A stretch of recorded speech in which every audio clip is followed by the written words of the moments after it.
Bank deposit को लेकर इस वक्त की बड़ी खबर सामने आ रही है। बल्क डिपॉजिट को लेकर नियम बदल दिए गए हैं।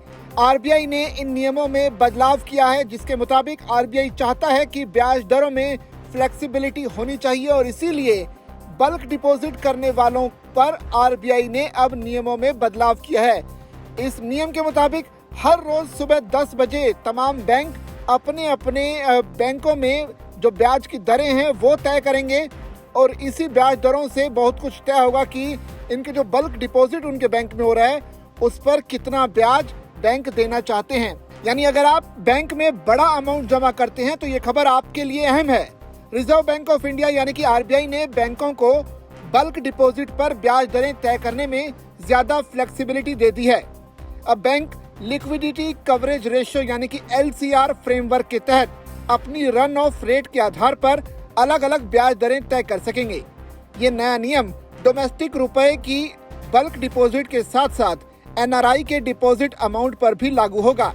हालांकि आरबीआई ने स्पष्ट किया है कि बल्क डिपॉजिट की मौजूदा परिभाषा और इससे जुड़े व्यापक नियमों में कोई बदलाव नहीं किया गया है।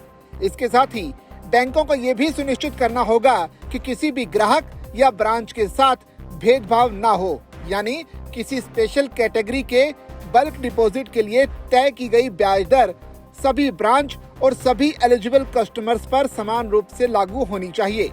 आरबीआई ने सभी बैंकों को निर्देश दिया है कि वो हर दिन सुबह 10 बजे तक अपनी बल्क डिपॉजिट की ब्याज दरें सार्वजनिक करें। अगर किसी कारण से इसमें देरी होती है तो इसके लिए 10 मिनट का ग्रेस पीरियड दिया गया है। आरबीआई की ओर से ये बदलाव ऐसे समय में किया गया है जब हाल ही में देश के सबसे बड़े प्राइवेट बैंक HDFC बैंक से जुड़ा एक मामला काफी चर्चा में रहा। बैंक पर आरोप लगा था कि उसने Maharashtra state road development corporation से बल्क डिपॉजिट हासिल करने के लिए कथित तौर पर मार्केटिंग खर्च के नाम पर 45 करोड़ रुपए का पेमेंट लिया, जबकि रिपोर्ट्स के मुताबिक HDFC बैंक ने MSRDC को उसके डिपॉजिट अमाउंट पर 6.01% ब्याज देने की पेशकश की थी। वहीं बैंक के नॉर्मल सेविंग्स अकाउंट पर ब्याज दर 3.5% थी, यानी कि MSRDC को मिलने वाली ब्याज दर और नॉर्मल कस्टमर्स को मिलने वाली ब्याज दर के बीच करीब 2.5% का अंतर था। इसी वजह से ये मामला विवादों में आ गया। इस मामले की इंटरनल रिव्यू के बाद HDFC बैंक ने अपने टॉप ऑफिशियल्स के खिलाफ कार्रवाई की। बैंक ने मैनेजिंग डायरेक्टर और CEO Shashidhar Jagdishan, chief finance officer Srinivasan Vaidyanathan और रिटेल एसेट्स के ग्रुप हेड अरविंद वोहरा को वार्निंग लेटर जारी किए।